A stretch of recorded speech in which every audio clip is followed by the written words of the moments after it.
നമസ്കാരം. Raf talk ഫുട്ബോളിലേക്ക് ഏവർക്കും സ്വാഗതം. നിങ്ങൾ UCLനെ കുറിച്ച് ചിന്തിച്ചാൽ ക്രിസ്ത്യാനോയെക്കുറിച്ച് ചിന്തിക്കും.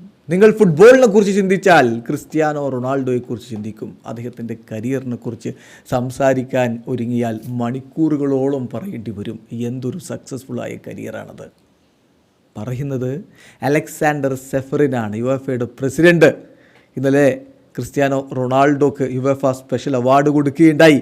ആ ഒരു വേദിയിൽ വെച്ച് സെഫറിൻ പറഞ്ഞ വാക്കുകളിലേക്ക് നമ്മളൊന്ന് പോവുകയാണ്. അദ്ദേഹം പറയുന്നു, ക്രിസ്ത്യാനോ റൊണാൾഡോയെക്കുറിച്ച് സംസാരിക്കാൻ വേണ്ടി ഞാൻ നിന്നാൽ എനിക്ക് 1-2 മണിക്കൂറുകളോളം പറയേണ്ടി വരും.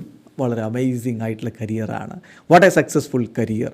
നമ്മൾ ചാമ്പ്യൻസ് ലീഗിനെ കുറിച്ച് ചിന്തിച്ചാൽ CR7 കുറിച്ച് ചിന്തിക്കും.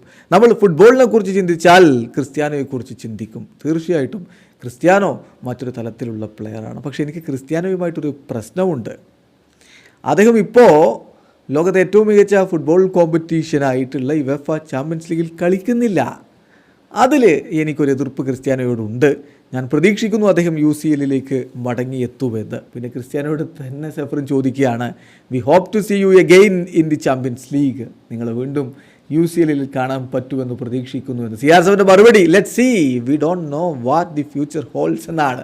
ഭാവിയിൽ അത് വീണ്ടും നമുക്ക് കാണാൻ പറ്റുമോ? കാത്തിരിക്കാം. പുതിയ ഫോർമാറ്റിലുള്ള UCL കളിക്കാൻ എന്തുകൊണ്ട് പറ്റില്ല?